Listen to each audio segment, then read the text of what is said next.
The Flight of Justice, a story of strength and dignity. The flight attendant's voice rose, sharp and commanding, cutting through the soft murmur of passengers settling into their seats. I'm going to ask you one last time. Move to the back of the plane, or I will call security. Her words were laced with condescension, her tone carrying an air of superiority.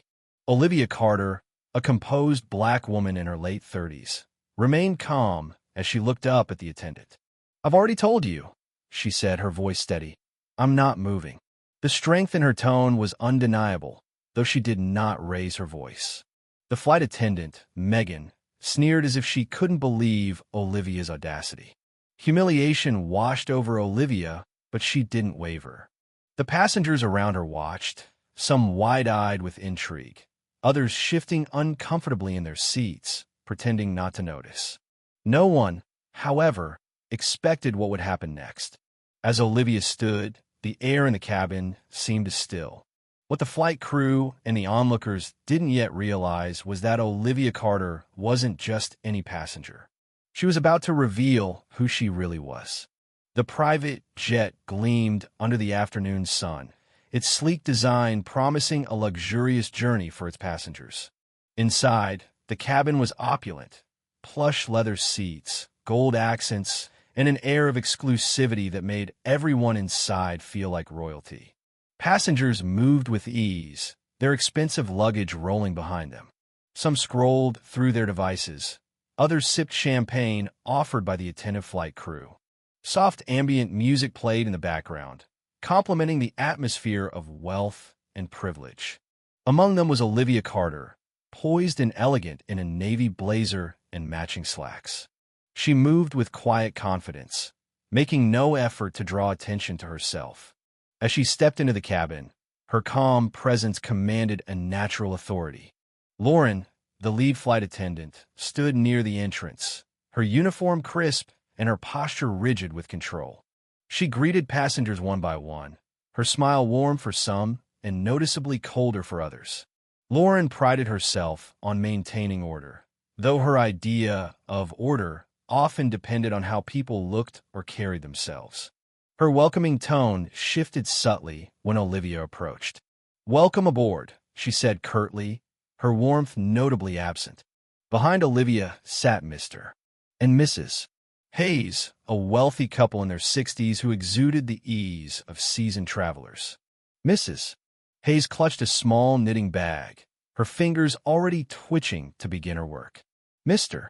Hayes carried a folded newspaper, his expression one of mild curiosity. Lauren's demeanor changed in an instant. "Good afternoon, Mr. and Mrs. Hayes," she said brightly. "Lovely to have you with us again."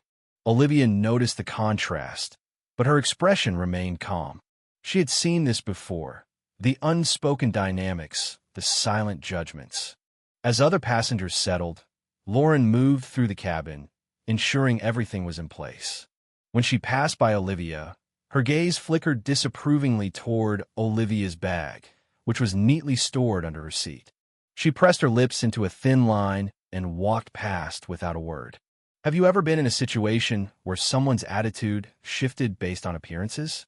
Share your experience in the comments below and click subscribe for more powerful stories. Lauren Reed carried herself with the precision of someone who thrived on control. In her early 40s, she was meticulous, her uniform pristine, her hair perfectly styled. To Lauren, appearances mattered more than anything, and her judgments were swift and unapologetic. Something about Olivia didn't sit right with her.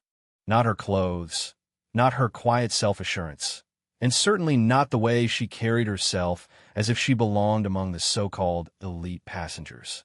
She approached Olivia with quick, purposeful strides. "Excuse me, ma'am," she said, her tone polite but dripping with condescension. "I believe you're in the wrong section." Olivia glanced up, her expression calm. "I believe this is my seat." Lauren's smile didn't waver, but her tone sharpened. "I don't think so. This section is reserved for our elite passengers." A few passengers took notice. A socialite leaned slightly forward, intrigued by the exchange. A businessman across the aisle frowned slightly at Lauren's tone. You might want to check your passenger list before making assumptions, Olivia suggested, her voice steady. Lauren scoffed. I don't need to check anything. I know who belongs here and who doesn't. The tension in the cabin thickened. Passengers exchanged glances, some whispering quietly. One muttered, "Why doesn't she just move if she's in the wrong seat?" Another shrugged. "She's probably trying to sneak in for a free upgrade." Lauren crossed her arms. "If you don't move to the back," she said loudly enough for others to hear, "I'll have to call security." Olivia tilted her head slightly, her calm expression unwavering. "Call whoever you need to," she said simply. "But I'm not moving." A murmur spread through the cabin. A nervous junior flight attendant, Grace, stood nearby, glancing between Olivia and Lauren. "Grace," Lauren snapped, "escort her to the back now." Grace hesitated. She wanted to speak up, to suggest checking the passenger list, but Lauren's sharp glare froze her in place. Olivia remained seated, her calm demeanor unshaken. "You might want to think carefully about what you're doing," she said softly, her words carrying more weight than Lauren realized. Lauren scoffed, waving off the warning. "I know exactly what I'm doing. Now, get up." What would you do if someone treated you like this on a flight? Share your thoughts in the comments. And if you're loving this story, don't forget to hit like and subscribe for more stories like this. The moment Olivia reached for her phone and typed something quickly, Lauren smirked. "What do you think you're doing?" Olivia leaned back slightly. "You'll find out soon enough." Minutes later, the cockpit door opened and the pilot stepped out. His expression was tight as he scanned the room before walking directly toward Lauren. "Step aside," he said firmly. Lauren frowned. "Excuse me." The pilot's gaze flicked to Olivia, then back to Lauren. "I just received a call from management. The owner of this plane is on board." "And that's her." The silence that followed was deafening. Gasps rippled through the cabin. "She owns the plane?" the socialite whispered in disbelief. The businessman nodded knowingly. "I had a feeling." Lauren's face drained of color. That can't be right." But it was. And as Olivia Carter stood, her presence undeniable, Lauren knew she had made a grave mistake. This is just the beginning of Olivia's story. Want to see how it ends? Stay tuned and hit that subscribe button. Respect is a right, not a privilege. Let's make sure we uphold it, no matter where we are.